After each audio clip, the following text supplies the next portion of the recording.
What's up? It's almost spooky. Well, it is spooky season. It's almost spooky day. Halloween. Yes. Welcome back, everybody. This is another amazing week.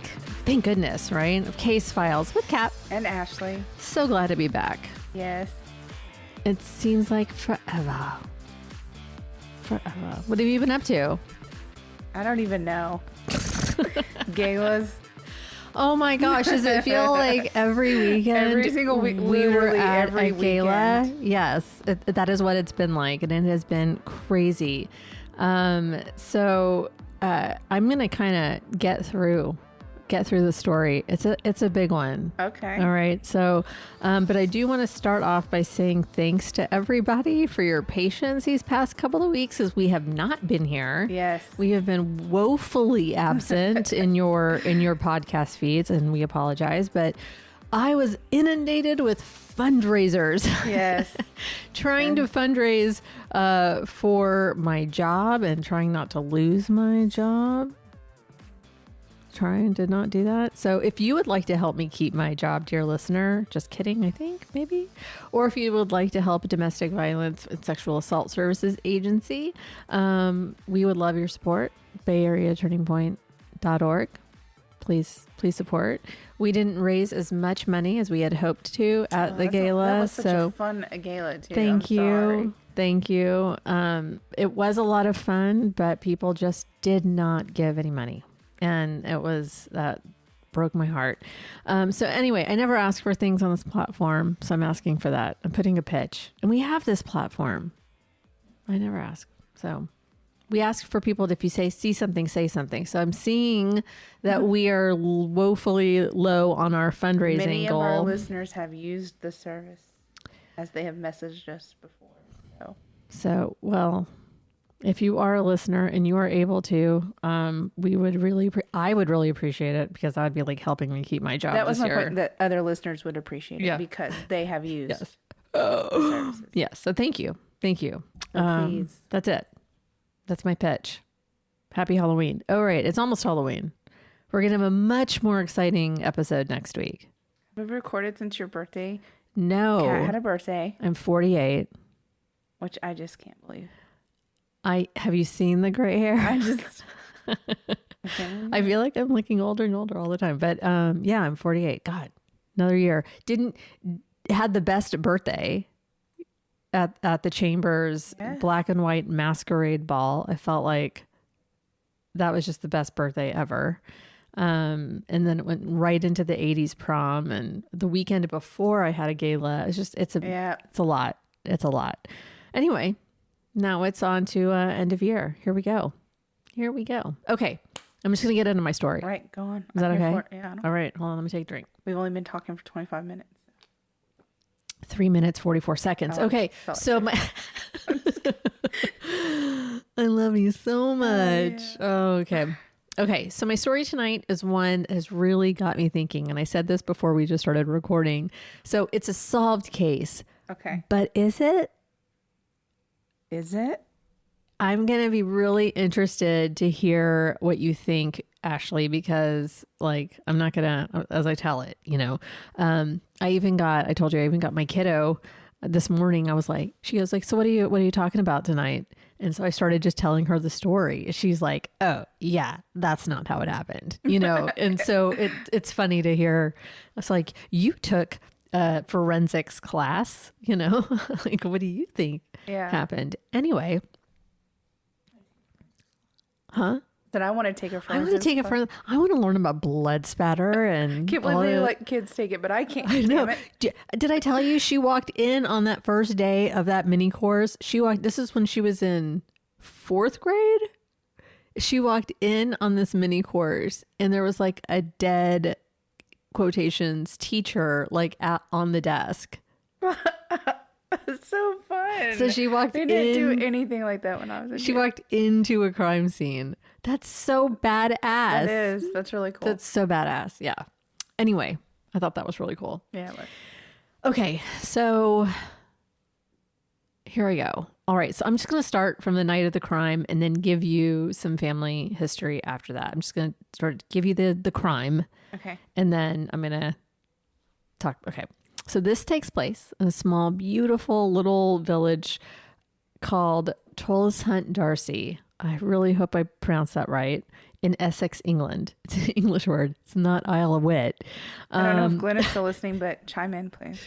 I don't know how to say any of the words. Tolleshunt Darcy. So during the very early morning hours of the 7th of August, 1985, around 3:30 in the morning, the police received a call from a Jeremy Bamber, who said that his father had called him to say that Sheila, his sister, had, quote, gone berserk and had a gun. Jeremy said that the line went dead right after that he heard his dad say that. And about 30 minutes later, the police arrived at the Bamber estate. So after Jeremy got off the phone with his dad, he called at 3:36. He called the police and said, my father just called and the line went dead. And so the police went out. It took him about 30 minutes to get there. So they arrived at the Bamber estate. So it was called the White House Farm. So if anybody is looking this up, it's the White House Farm murders. And it was this huge, beautiful place, like acreage, for days, just beautiful. And it had this beautiful little home on it. And the police said that they passed another car on the road when they were speeding to the house. They said that the car was driving much slower, but he only arrived a minute or two after the police did. Okay. So that seems strange to them, but it was that was like Jeremy. You're saying this. Oh, okay. The car that they passed, who was driving much slower than a speeding police car. As if not like in an emergency situation. As if not an emergency situation. Okay.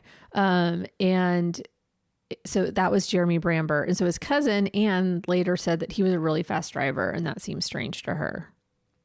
But I mean, it doesn't seem strange that there's normally fast. It seems strange that you think something happened to your dad or your sister or whatever, and you're just sure. But I'll tell you, as I tell you a little bit later, this isn't the first time.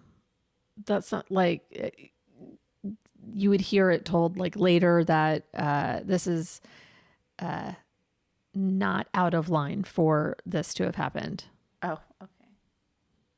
This isn't the first time she's gone berserk. That's what I'm saying. Okay.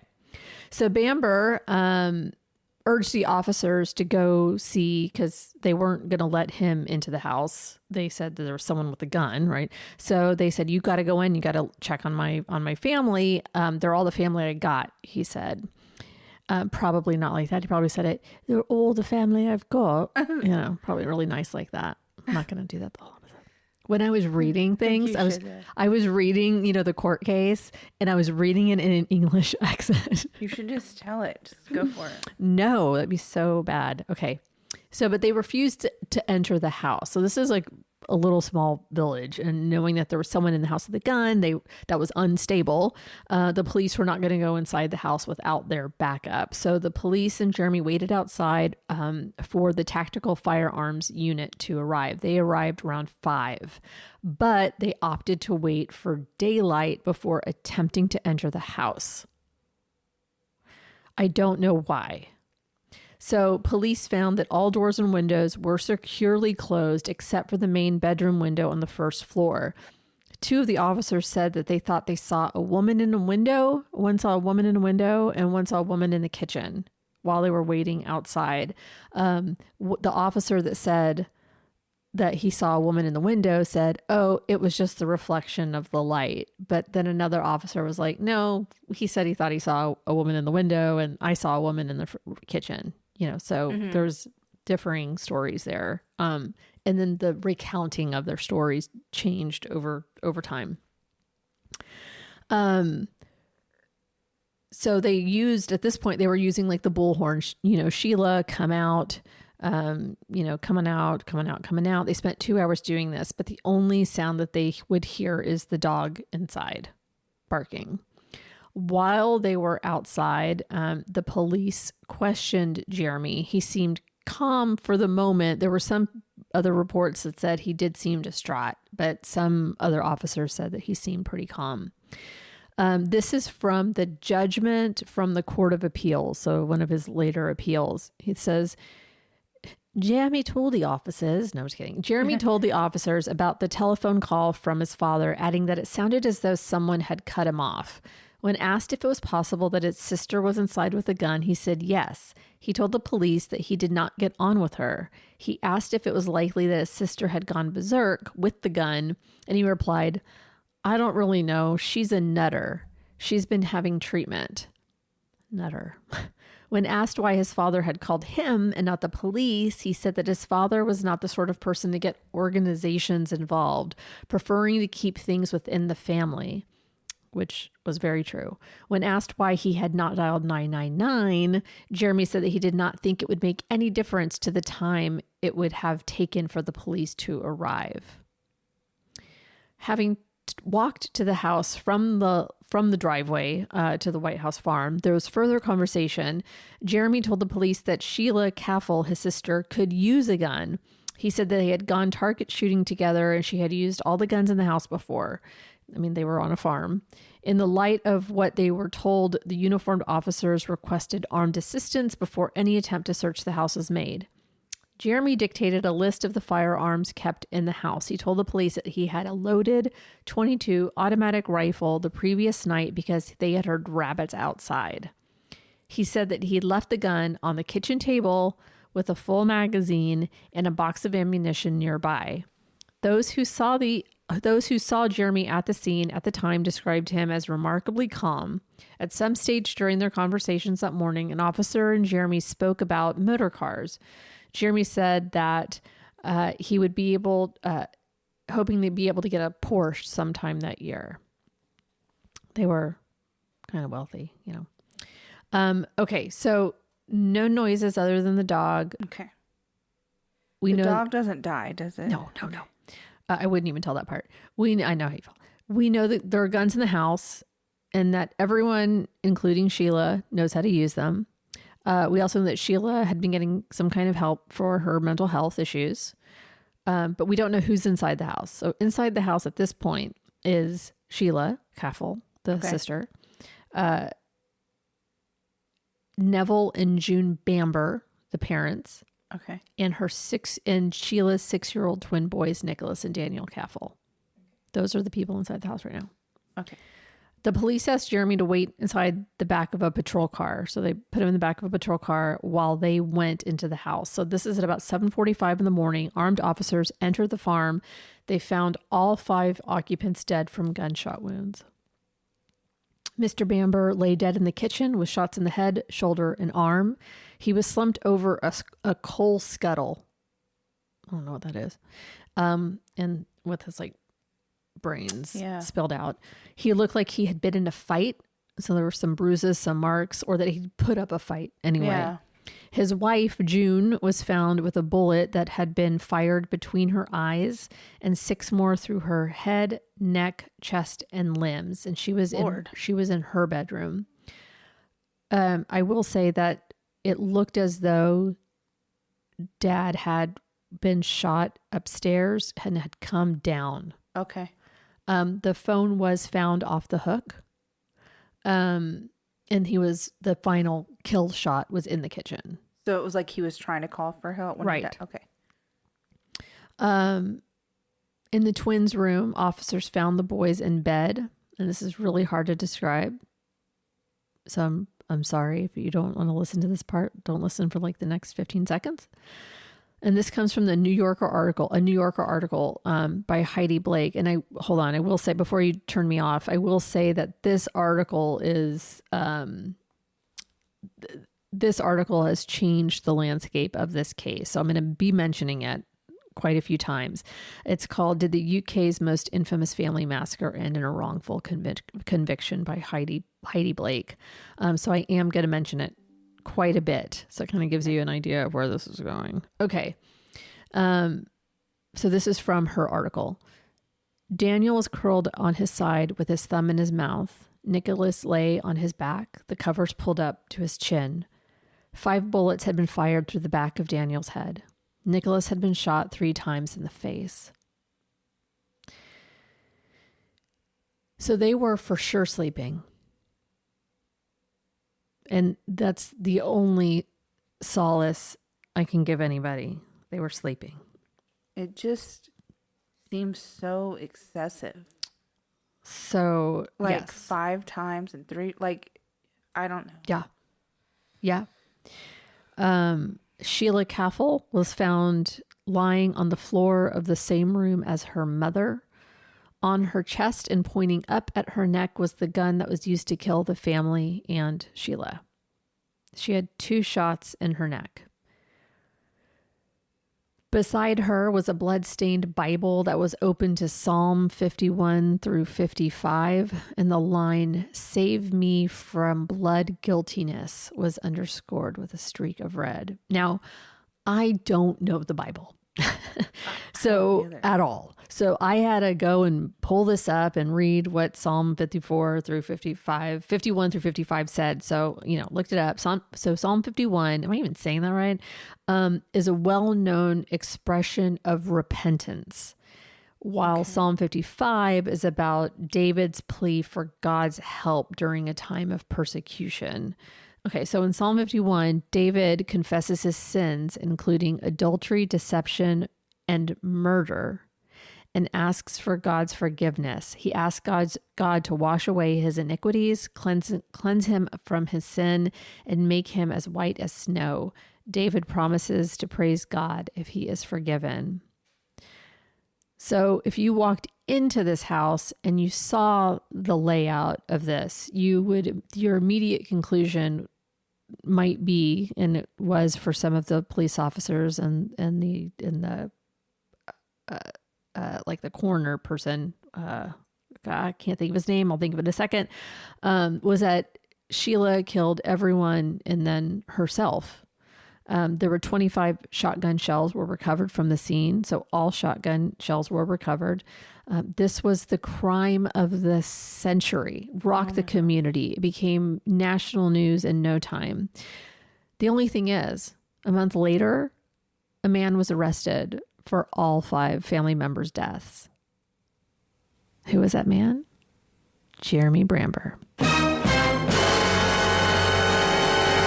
But Kat, if it was a murder-suicide, why was Jeremy arrested? I am so glad you asked, Sorry, I'm Ashley. just shocked. Sorry.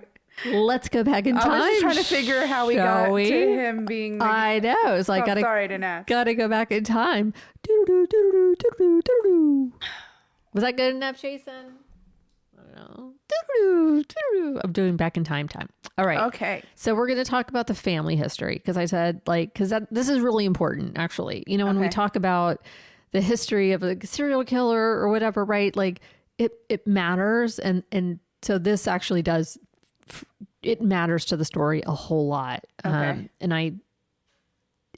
Okay. Let me just get into it. Okay, so Ralph Neville Bamber, often just called Neville, was born on June 8th, 1924. He was a farmer, a Royal Air Force pilot, and even served as a magistrate at the local court in Witham. In 1949, he married June Speakman, and the couple settled into the White House Farm, a Georgian-style farmhouse in Tolleshunt, Darcy, Essex, surrounded by 300 acres of farmland that originally belonged to June's father. 300 acres. Like Hope Village sits on 14. Yeah. That 300. That's like as far. What were they doing with all of it? Was it just like... There was it looked like there was some wheat. There was just... Okay, well, that's what I meant. I didn't know if they were like farmers. They were really or farmers. Yeah, they were really farmers working plows. Yeah, whatever. there were people. Or it was just, there were like little renter homes on the property as well. So people people would rent them, but help work the property help protect it and just manage it, right? Yeah. And so it was like sort of give and take, right? Yeah. Now Neville wasn't like an ordinary guy. He was tall, strong, 6'4", good health. This detail would become significant later. Jeremy Bamber's defense team claimed that Sheila, who was a slim 28-year-old, somehow managed to overpower her father. So that's the point that the prosecution really contested. I mean, but she had a shotgun. How hard would it be? Yeah. Anyway, so now June, Neville's wife, had her own personal struggles. She dealt with depression and was admitted to a psychiatric hospital. What was learned after the murders was that because they were very private, very secretive, optics mattered in this family. Okay. Right. The Bambers faced challenges when it came to starting a family. And so June could not conceive. Okay. So June became so depressed by that because basically you're just taught to be a stay-home mom. Like that's the ideal at this time, you know? And so she was really depressed by that. And that was her first breakdown. So after she gets out of the hospital, they decide to adopt, and they adopt Sheila Jean Bambi Caffel. She was born July 18th, 1957. And she was born to the 18-year-old daughter of Eric J., a senior chaplain to the Archbishop of Canterbury. So he actually was part of like the coronation of the Queen and stuff. Like, yeah, isn't that crazy? She was like a love child or something? Yeah, I guess so. Well, I'm just like, I know. Like, he just, that's weird that they would give up a child for a daughter. Yeah. So I don't know. Where is he? So at his insistence, the baby was placed for adoption. Her mother gave Sheila up to the Church of England's Children's Society 2 weeks after the birth, and the Bambers adopted her in October of 1957. The chaplain had known Neville in the Royal Air Force and selected the Bambers from a list of prospective adopters. Once she was adopted, though, June didn't bond with Sheila and like at all, which caused another mental breakdown. And she was rehospitalized after adopting Sheila. And she even underwent electroshock therapy as a result of this hospitalization. I'm still just trying to figure out how we get to the because right now it's not making sense, right? Yeah. Okay. So later they then hold on. Blah, blah, blah. Oh yeah. Then later they adopted Jeremy in 1961. Jeremy Neville Bamber was born 13th of January of 61 to a student midwife who, after an affair with a married British Army sergeant, gave her baby to the Church of England's Children's Society when he was 6 weeks old. The Bambers adopted Jeremy when he was 6 months old. His biological parents, later married, had other children in a nice, happy family. They didn't want him, which I'm sure was heartbreaking for him. And his father became a senior staff member in Buckingham Palace. Great. So despite these challenges, the Bamber family was financially secure. They owned White House Farm, a flat in London, 300 acres of farmland, even a caravan site. And on the surface, everything seemed cool. Like great upbringing. Kids went to a private education, what are they called? Boarding schools? Mm-hmm. Why does that sound wrong? This boarding school's right. Is that right? God, that just sounded wrong coming out of my mouth. But it all seemed so great, but it was all fake, right? Because June was religious to an extreme. Her intense religious beliefs caused so much tension in the family. Did she bond with Jeremy? No. Okay. No. I didn't know if you said that. No, I didn't, but no, she didn't. Good question.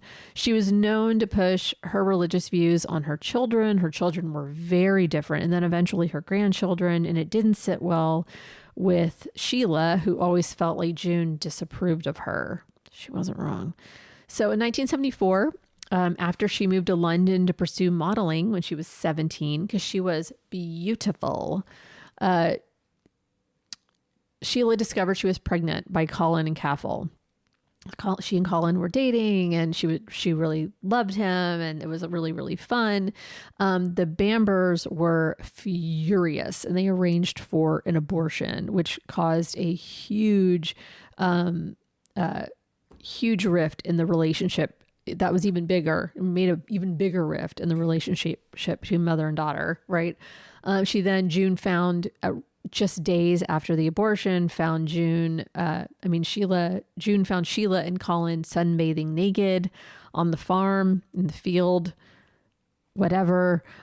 She reportedly started calling Sheila the devil's child at that point. Did Sheila actually have the abortion? Sheila had the abortion. Okay. After becoming pregnant again, Sheila married Colin in 1977, but tragically she miscarried in her 6th month.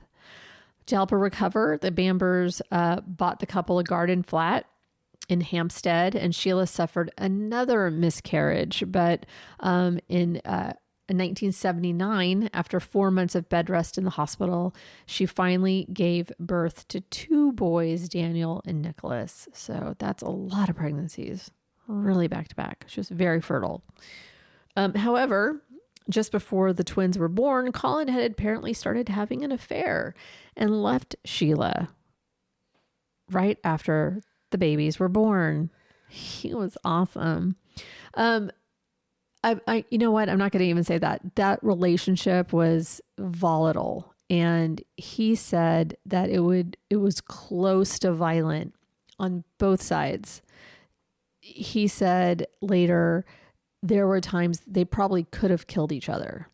Like it was very... I would just be afraid of the mother.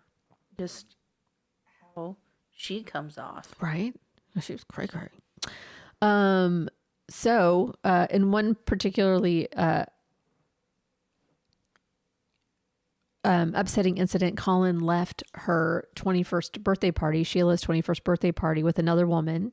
And in her distress, Sheila punched a window and had to be hospitalized. Their marriage ended in 1982.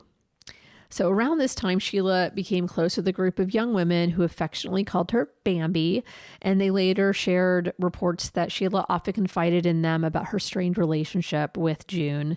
The group dabbled in drugs, particularly cocaine, and socialized with older men. With her brief modeling career cut short after the birth of her boys, Sheila found herself relying on welfare and taking on low-paying jobs.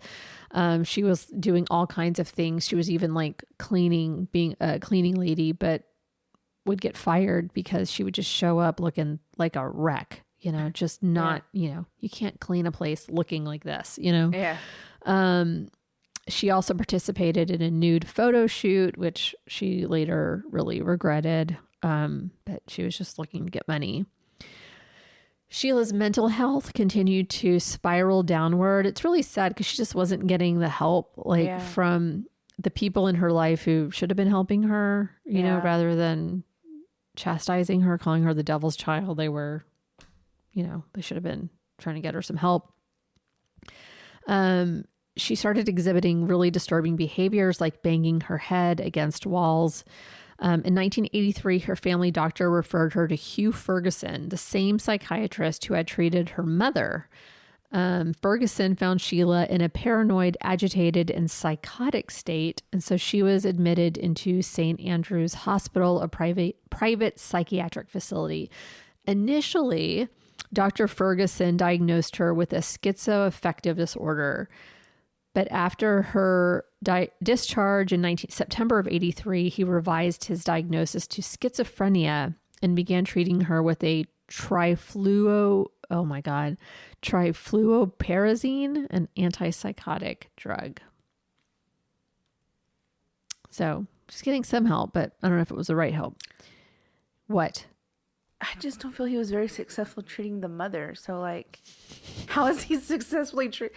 I don't know that I would trust him. We talk about him later. Okay. So Ferguson's, I'm like, should I just skip to that part? Ferguson's notes revealed that Sheila had developed some deeply troubling beliefs. She thought the devil had given her the power to project evil onto others, and that she could make her sons engage in sexual acts or commit acts of violence. She even referred to them as the devil's children, echoing a phrase her mother June had once used to describe her. She would say that they were going to seduce her. Seduce Sheila. Okay. Yeah. Mm-hmm. She also claimed to be Joan of Arc, Virgin Mary. And this is while she was on medication. This is all during this crazy time.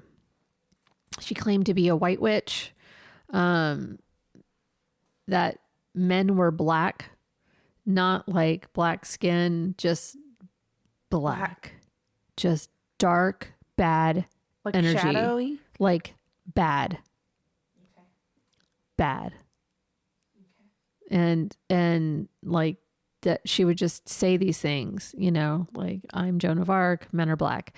You know. I don't mean to laugh, but it's like a lot. Just the way you say it's a lot. Yeah. So when I say Sheila's gone berserk, Jeremy's like, again? Yeah. Right? Like, we've been dealing with this for a long time. Yeah. Okay. Sheila was convinced she might kill her sons or somehow get them to harm others. Though she spoke about suicide, Dr. Ferguson testified in court that he didn't consider her to be a suicide risk. She literally said she was going to do it. Yeah. How is that not a risk? Oh my God.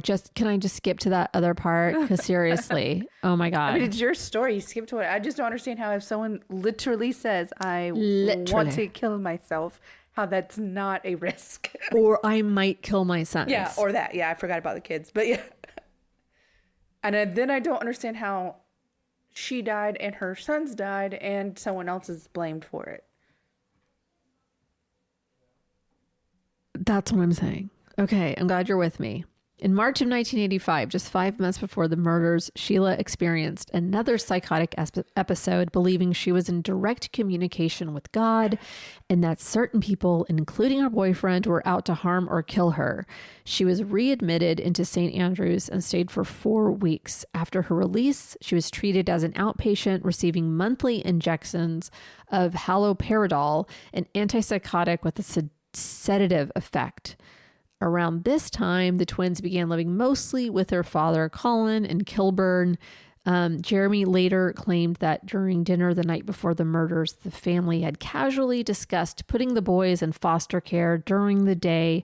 Not foster care, I'm sorry, like a I was different like, how kind can you just do it during the day? I know. So like a daycare, like during the day, but Sheila barely responded. The last dose of this haloperidol that she was to get for before the murders, she convinced the doctor to give her half a dose. Nice. He should have not been able to practice anymore. I'm just saying. Like there's red flags way before this. Despite Sheila's erratic mental state, Dr. Ferguson told the court he didn't believe she was capable of the kind of violence involved in the murders, especially when it came to her father or her children, even though she said so. She thought she was talking to God and the devil? Her struggles were more centered on her difficult relationship with her mother. So he could see it with her mother, just not with anybody else. But not with 5-year-olds or her father. Colin, her ex-husband, also said, while Sheila had a tendency to throw things and sometimes lash out at him, she'd never hurt the children. Even June's sister, Pamela, and her niece, Ann Eaton, testified that Sheila was not a violent person and had no experience with firearms. But things weren't much better for Jeremy either. Their relationship was so strained. He was a typical young man and who was just really, I think, searching for his place. Like if you listen, I'm just like, okay, like that's what a young guy does. I did that shit, Yeah. He traveled to New Zealand and he was supposed to take a scuba diving certification class to become a scuba instructor. And he didn't. He just kept the money and then invested it with a drug dealer and never got his money back. And so he ended up having to ask his dad for more money. So there's all these things like, yeah. I didn't do that, but you could see a kid just being like, yeah. I don't know. I mean, you're naive you're naive. You've been spoon fed. You've always gotten what you've asked for. I'm sure also being adopted, you're just trying to like as someone who's not adopted, you're still trying to find your place, but then not knowing like and where you came from and stuff like that. He was adopted and then sent to boarding school. Yeah. And then when he was in boarding school, he mentioned to somebody that he had been adopted. And so then they called him the bastard. Yeah. And so he had a horrible time in boarding school. Yeah. So he's really just like, I don't want to work the farm. I hate this place. Yeah. I want to live in London. You're making me work this farm. I don't want it. And, you know, they wanted the kids to be a certain way and they didn't fit that mold. And so the parents you could tell there was just so much animosity both directions. You want us to be a certain way and we wish you would be a certain way, you know? And so there was just a lot of animosity. His family, you know, in interviews, I was reading interviews and they're like, he didn't even join the 4-H club like all the other farmers' kids did. And it was like, yeah, so he'd rather be in the city. Okay. Like they would say these things like it was an insult, but it was insulting them, their way of life. These kids were not matching their way of life. So weird. So, right. Just let people be, man. So he was like, they hated these kids. They just hated them. Who they are. Right. There was just a lot of animosity there, from the extended family, not just from the immediate family. But it didn't stop Sheila and Jeremy. Even Sheila's ex-husband had concerns about June's influence on the sons. She would make them kneel and pray with her, these very fervent prayers, right? Which would upset the boys and Colin. He told her he didn't want her to ruin his boys like she ruined her daughter. Ouch. Get it. On Sunday, 4th of August, 1985, 3 days before the murders, Sheila and the boys arrived at White House Farm to spend the week with Neville and June. Now, Colin had gotten a VW bus, had packed them all up, took them out to the farm, and he said that when he dropped them off, Sheila was very quiet, seemed really withdrawn, and the boys held on to him so hard. And he said, it's as if they knew they were going to die. Oh my God. He made this sculpture of him carrying the boys up the stairs after falling asleep. Up the stairs. It's just like him holding his two sons, one with his head right here and the other one just kind of like this, you know, in the other arm. And oh my gosh, it just breaks your heart.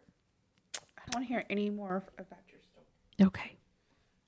So, the housekeeper saw Sheila that day and noticed nothing unusual. 2 farm workers saw her the following day with her children, and she seemed okay. One of the crime scene photographs showed that someone had carved, "I hate this place," into the cupboard doors of the bedroom that the kids were sleeping in. It's weird to me that Sheila and the kids would go to stay a week with people who hate her so much. Like, why did she go for a week when she didn't have to? You know what I mean? Like, yeah. I don't know. It's just weird. Like, why would you go stay for a week? She was sort of who hate you and you. She sort of needed. She wasn't doing well. Oh, okay. And they were trying to help her, I think, at that point. Did you see that candle, by the way? Yes. It's upside down. Is it not supposed to be? An upside down cross? No. Oh, well, I mean, I just saw it sitting in front of you. Okay, sorry. Anyway, so someone had carved, "I hate this place," in the boys' room. Okay. Probably it's one of the boys. Jeremy visited the farm on Tuesday, August 6th. He told the court, like I said before, that there was like a daytime care. Sheila had not seemed bothered and simply just said she would rather stay in London. The boys had been in foster care before and had also lived with their dad. But Sheila was always kind of close by, so it didn't seem to bother her quite as much. But if they were going to be all the way in Essex and she was going to be in London, that was going to be a problem for her. Ferguson told the Court of Appeals in 2002, Dr. Ferguson, that any suggestion that the children be removed from her care would have provoked a strong reaction from Sheila, but that she might have welcomed daytime help. So it was like a foster, but daytime. Anyway, a farm worker heard Jeremy leave around 9:30 p.m., and Barbara Wilson, the farm secretary, telephoned Neville at around that same time and was left with the impression that she had interrupted an argument.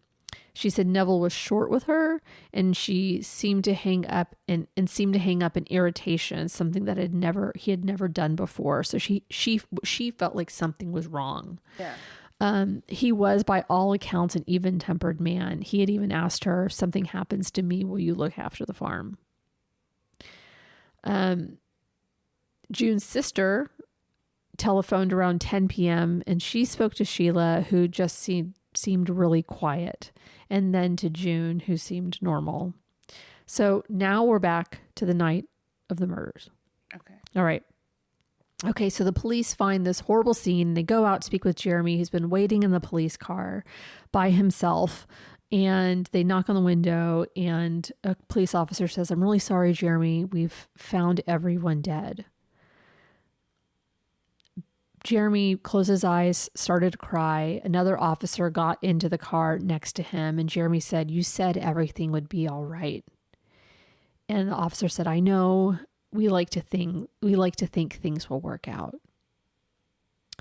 At this point, the scene certainly gave the appearance that Sheila had, after killing her entire family, shot herself. And this was backed up in their minds by the information that Jeremy had given them up to this point. Question. Yes. Didn't the officers say they saw a woman in the window? So wouldn't Sheila have been alive when they were there? So how could Jeremy have killed her? The senior officers and the pathologist who were Thanks for there clearing that up. all agreed on this theory that Sheila had killed them all. But some junior officers were there who felt like things didn't add up. What do they know? They're fucking junior officers. I'm just kidding. The police and media were initially convinced by the murder-suicide story. It went from being like this little tiny story in a little village to like the biggest story in the nation. It was a national news story so quickly. It was a story about this beautiful woman, and it was her modeling photos, on the front, who had gone crazy and murdered her family. It was all anyone could talk about. Even Detective Chief Inspector Thomas Jones, deputy head of the Criminal Investigation Department, was so sure Sheila had killed her family that he ordered Jeremy's cousins out of his office when they asked him to consider whether Jeremy had set the whole thing up himself. So on August 10th, 1985, these same family members who were not convinced that Sheila had been responsible for the killings went to the White House farm with the executor of the estate, Basil Koch, during the afternoon. No name. Whole situation is bizarre. This whole situation. During that afternoon, David Bauflor, I don't know how to pronounce that last name. He was the uncle to Sheila and Jeremy. Found a silencer in the back of the gun cupboard in the downstairs office.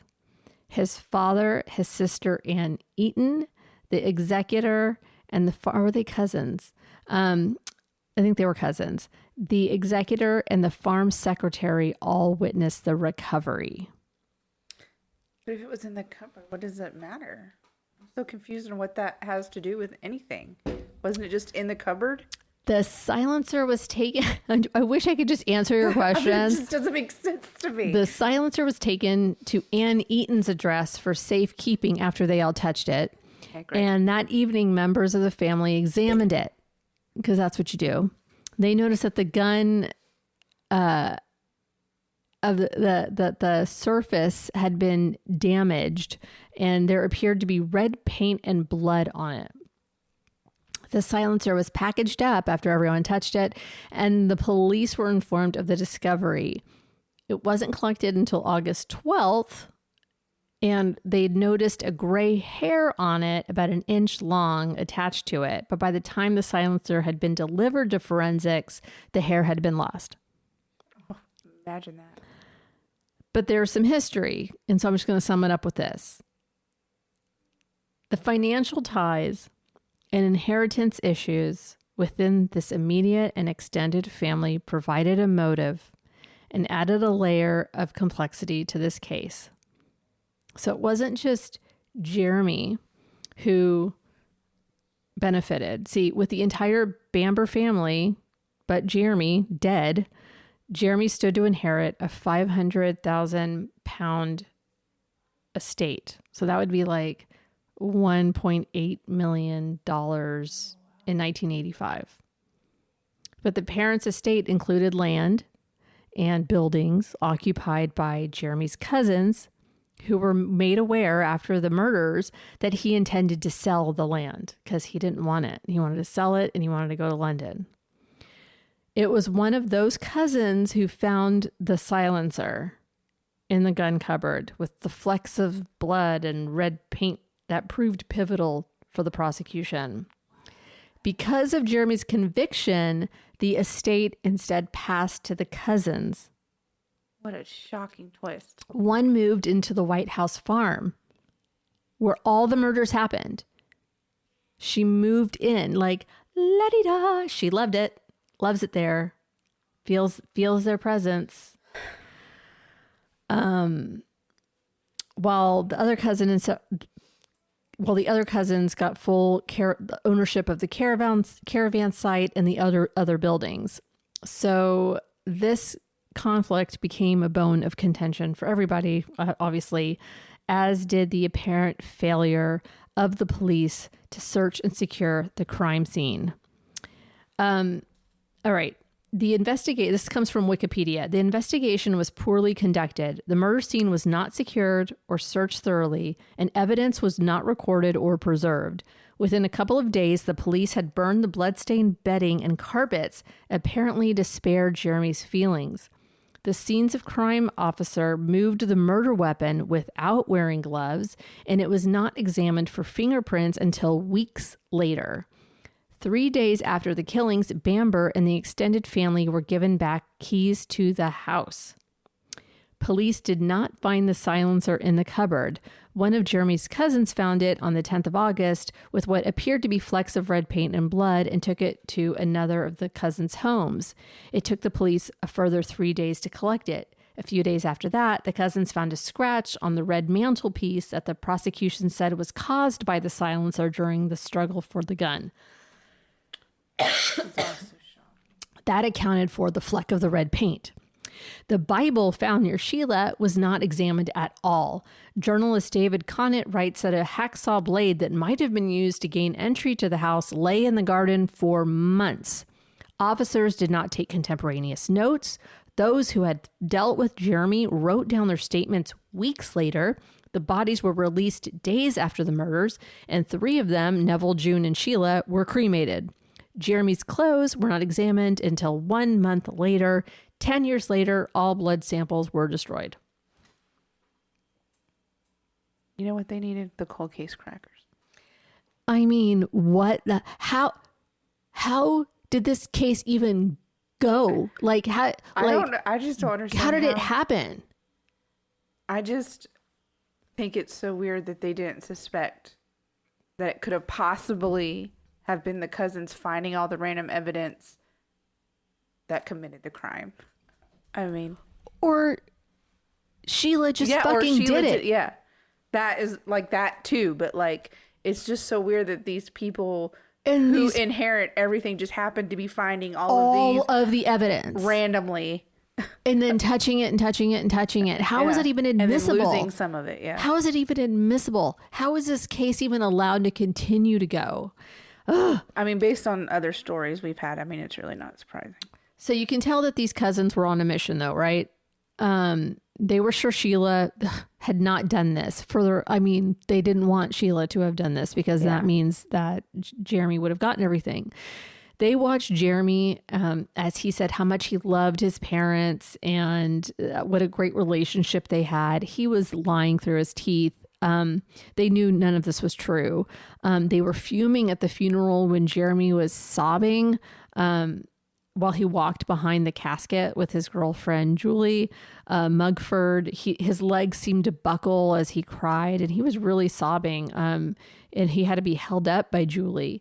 They thought he was playing the part of a grieving son. I think there was part of him that was grieving. I mean, you grieve, and I know this, you grieve for the parent you wish you had. Yeah.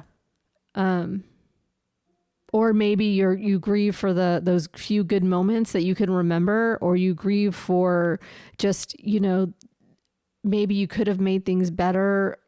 Like there's so many reasons to really be that sad. I mean, he wasn't heartless. He had like feelings about these people. Yeah. So he was now set to inherit this 500,000 pounds, and this was just not okay with the family. This is from Heidi Blake's article again. After the funeral, Bamber was largely absent from White House Farm. To the family's disgust, he and his girlfriend left the reception and went to a local Caribbean restaurant where they spent the evening drinking champagne and cocktails with friends before heading off on a windsurfing vacation. They returned briefly for the twins' burial in London, then sailed to Amsterdam to buy marijuana. With Bamber gone, the cousin, Ann Eaton, and Robert can't say his last name, let themselves into the White House Farm and discovered that it was indeed possible to climb out of the kitchen window before pulling it closed from the outside. Anne also sneaked into Bamber's backyard hunting for evidence. She had learned that June had bought a bicycle shortly before her death, and she suspected that Jeremy had used it as a getaway vehicle. She found the bike propped up against Jeremy's wall, and Robert spent hours traversing the fields between Jeremy's cottage and the White House Farm, plotting out a viable route. Then he sat up all night constructing an elaborate theory of the crime, which he outlined in his diary. Robert imagined his nephew cycling through the moonlit fields and creeping into the White House, where he armed himself with his father's rifle. During a struggle with Neville in the kitchen, the silencer collided with the hearth. As he killed his parents and nephews, Bamber sprayed their bodies with bullets to make it look like the work of a maniac. Then he roused his sleeping sister, saying, "Wake up, Sheila. Mummy wants you to say prayers with her," before guiding her into what is this? Guiding her into the master bedroom where June lay dead. Robert imagined him saying, "Lie down here, darling. Put the Bible on your chest." Excuse me. Did you say he just imagined this is what happened? Yes. Okay. Then shooting Sheila and escaping through the window. "I am convinced that Jeremy has sold his soul to the devil," Robert wrote. Wow. So the cousins came up with this theory, and the new senior investigator, Detective Sergeant Stan Jones, absorbed all of it. All of it, darling, all of it. He started to share details, and then they shared their theories. I find this unusual, but okay. Is that usually what happens? Here, let me tell you some history, details of the story. What are your theories?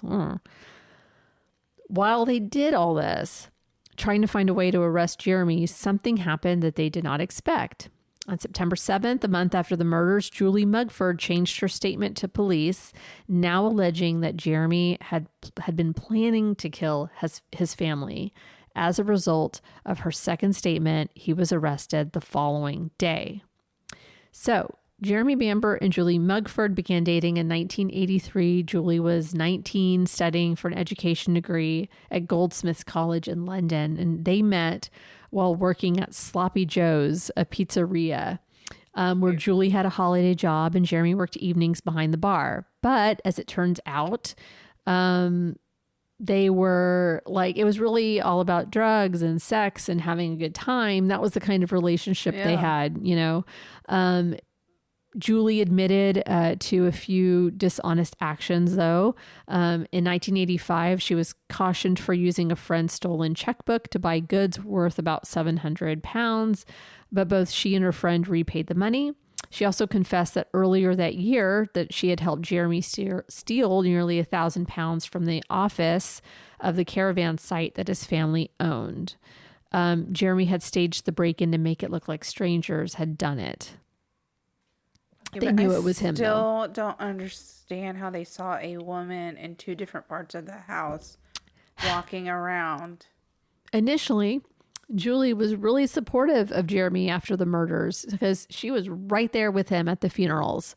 And at the Caribbean restaurant, the owner knew Jeremy really well and could see that Julie was just hanging on his every word and doted on him and just took care of him and loved him. But she said that the day after the murders, Jeremy had called her between 3 and 3:30 saying there's something wrong at home, sounding worried. But since she was tired, she didn't press him for details. However, things took a turn for the worst. So she actually says later that he said, it's now or never, like it's happening tonight. But really, in her diary, it was later found out that he really did call and said, Dad says there's something wrong. I'm heading over there. And... Right. So, however, things took a turn the following month after a series of arguments with Jeremy, who seemed eager to end the relationship. Julie's stance changed. So another woman answered the phone. Oh my God. So they broke up and they were taking the word of his ex-girlfriend that was upset with him. What in the fuck? What? So Julie called Jeremy a psychopath, even tried to smother him with a pillow.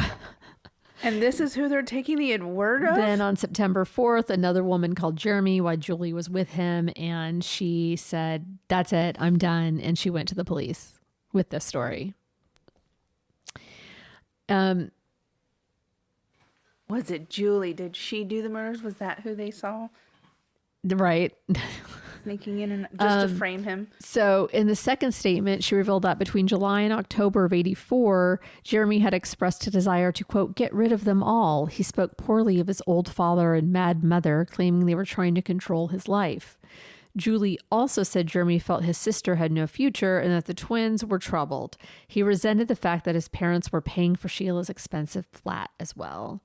Julie said initially she brushed Jeremy's comments as idle talk. What about after they were found dead? No, no, it took you a whole month. It only took him breaking her heart.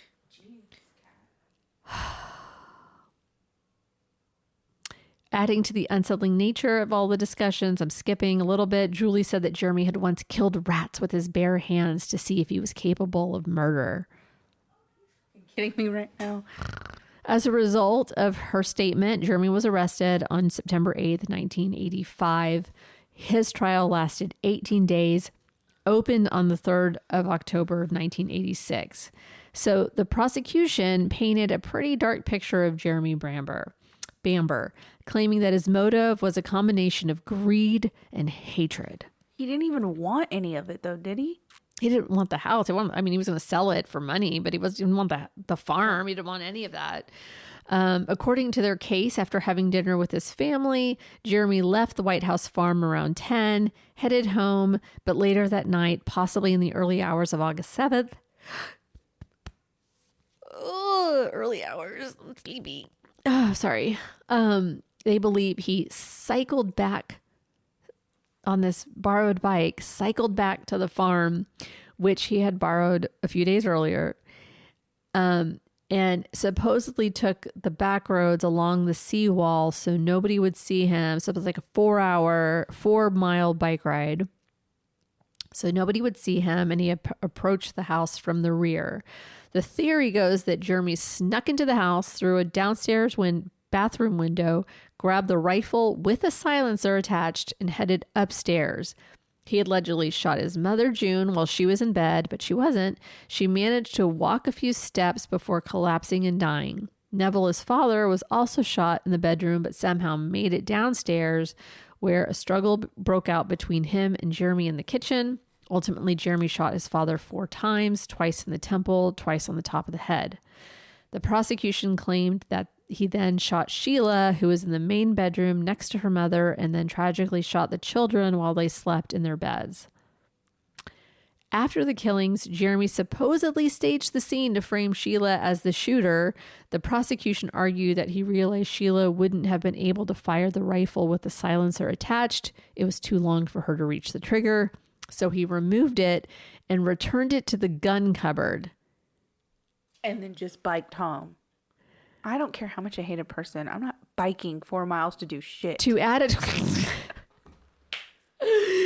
a twisted touch, he allegedly placed the Bible next to her, implying a religious motive.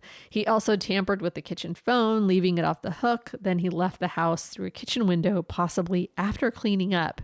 He supposedly banged the window from the outside so that the latch would drop back into place, locking the house behind him. Jeremy then cycled back home on his mom's bike.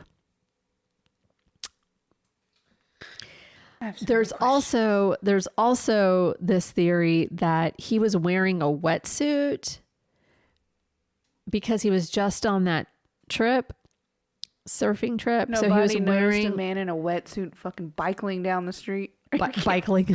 Whatever. I'm so upset right now. Cycling down the street, pedaling down the street. Biking. So he's wearing this wetsuit. Where the fuck's the wetsuit then, bruh?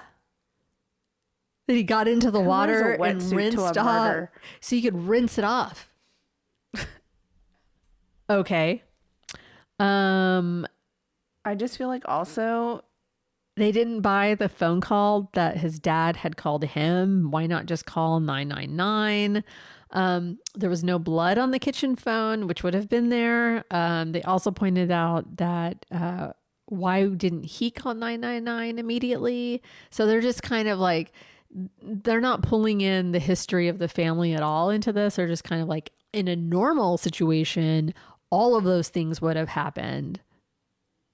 But in this family situation, this is not the first time he's gotten a call from his dad saying, Sheila's gone berserk because she's got a gun. I mean, like, I'll be right there. He may not have made it to the phone. Maybe the phone fell off because of this fight. Yeah, I know. So the silencer ended up playing a crucial role in the prosecution's case, even though it had been in 40 million people's hands. They believed it was on the rifle when it was used because blood was found inside it, which they said came from Sheila's head when the gun was fired at her. They argued that if Sheila had discovered she couldn't shoot herself with the silencer on, it would have been found next to her body, but it wasn't. It had been put away in the cupboard, something Sheila would have had no reason to do after allegedly committing all of these murders. Why wouldn't he just take the silencer with him? I mean, why just like leave it there? God.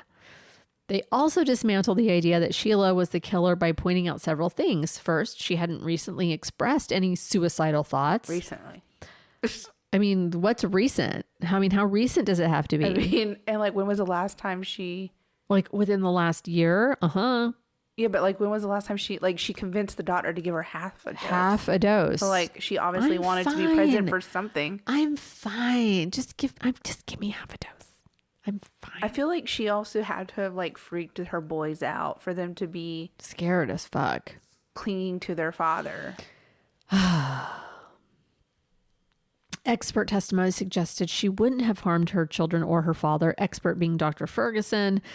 She had no interest in guns, no knowledge how to use them, but that's not true. Plus, she lacked the physical strength as a 28-year-old young woman, the physical strength to overpower her father in a struggle. And crucially, there was no evidence on her body or clothing that she had moved around the crime scene or been involved in any fight. Her long fingernails were still perfectly intact, which would have been unlikely after such a violent incident. What? My fingernails can go through a fucking lot. I'm just saying. They also didn't swab the showers for any blood residue because she was clean. Yeah, they found socks with blood on them, but if they saw her walking around, who's to say she didn't kill herself later when she realized she was She caught. was clean. That's what I'm too. saying. But Like, she cleaned herself. Cops show up. She realized she's fucked, and then she kills herself. Yeah, they didn't swab anything. They didn't look for blood in the shower. They didn't do any of that shit. This is stressing me out to no end. Now the defense, let's go back to the defense now, maintained that the witnesses who said Jeremy disliked his family were lying or had misinterpreted his words. Mugford had lied about his confession, they said, because he had betrayed her. No one had seen Jeremy cycle to and from the farm, so you can't, oh my gosh, we're already at an hour. There were no marks on him on the night in question that suggested that he had been in a fight. There was no blood-stained clothing or of his that were recovered anywhere. He had not driven to the farm as quickly as he could have after his father telephoned because he was afraid, they said. There was no value in finding the hacksaw in the garden because Jeremy had entered the house via the windows many times before the killings had even happened. And like, that's just like, that was like what he did as a kid. He'd enter through windows. He knew how to jimmy shit open. It was his house, you know? The defense argued that Sheila was the killer and that she had to know how to handle guns, having been raised on a farm and had attended shoots when she was younger. She had a very serious mental illness, had told a psychiatrist she felt capable of killing her children, and the loaded rifle and cartridges had been left on the kitchen table by Jeremy. There had been a recent family argument about placing her children in a foster care. A former boyfriend of Sheila's gave a written statement to the court that she had had some kind of breakdown in March of '85 in his presence when she began beating the wall with her fists because the telephone line had gone dead during a call. She had said the phone was bugged and talked about God and the devil and how the latter loved her. And this former boyfriend said that he had feared for the safety of people around Sheila and who had a deep and intense dislike of June, her adoptive mother. The defense argued that people who have carried out so-called altruistic killings have been known to engage in ritualistic behavior before killing themselves, and that Sheila might have placed the silencer in the cupboard, changed her clothes, washed herself, which would explain why there was little lead on her hands, or why sugar from the floor was not found on her feet. There was also a possibility that the blood in the silencer was not hers, but was a mixture of Neville and June's blood. The judge broke it down for the jury, unfortunately saying that there were 3 key questions they needed to focus on without any particular order of importance. First, did they believe Julie Mugford's version of events or Jeremy's? Next, they had to consider whether Sheila could have been the one who carried out the murders before taking her own life. And central to that question was, did Sheila fire the fatal shot with the silencer on? If so, then it was physically impossible to have fired it herself. Finally, they had to decide if Neville really called Jeremy in the middle of the night, because if no such call happened, it meant Jeremy's entire story started to unravel. And the only reason to make up that phone call would be to cover up his own involvement in the murders. So basically, he's like, guilty, guilty, guilty, guilty, guilty, guilty, guilty, guilty, guilty. Did they not have phone records back then? Isn't this like the 70s? It's the 80s. I mean, I don't know. Did they have phone records? Look it up. Look it up. So over 9 hours of deliberation on October 28th, the jury found Jeremy guilty by a 10-2 majority, which was the minimum needed for conviction. The judge sentenced him to 5 life terms, recommending he serve at least 25 years. In his sentencing remarks, the judge didn't hold back, telling Jeremy, quote, "Your conduct and planning in carrying out the killing of 5 members of your family was evil, almost beyond belief." Then in December of 1994, Home Secretary Michael Howard made it official that Jeremy would remain in prison for the rest of his life, backing up an earlier decision by a previous Home Secretary, Douglas Hurd, in 1988. This is from, you know what? We're at an hour. We're going to have to pick this up. I feel like, holy shit. I got lots. So we're going to pick it up here, not next week, because next week we're going to do a Halloween episode. It's cool. And then we'll pick up part 2 the following week. It's good. This is good. I wasn't expecting this to go this long, but damn, there's so much more. And this is a really good stopping point. So now... They did have phone records in the 80s. Okay. So now the phone is going to come back into play. The phone will come back into play. So now we're at... Jeremy has now been sentenced to life in prison, and he's going to serve life.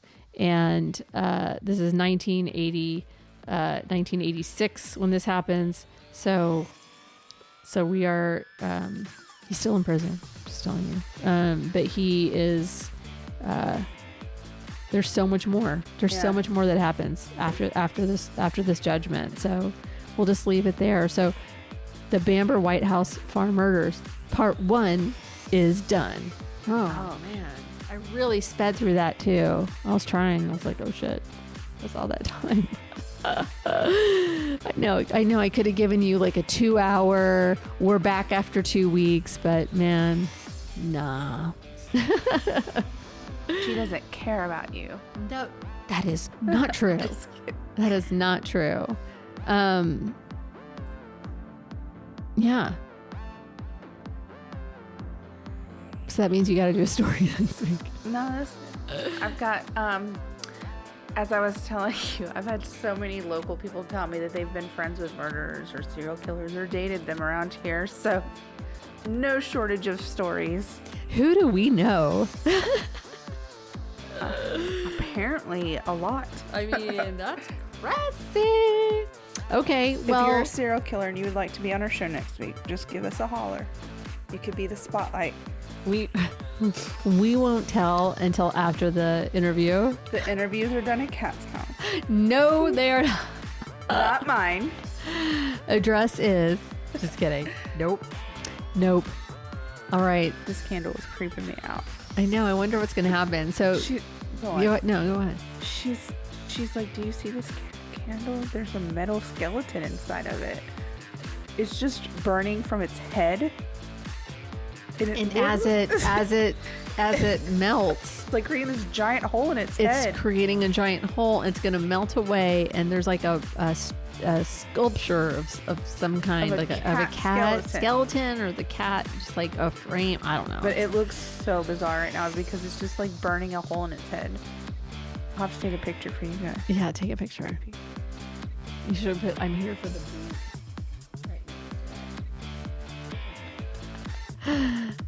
Anyway, okay, so I guess we'll just see you next week.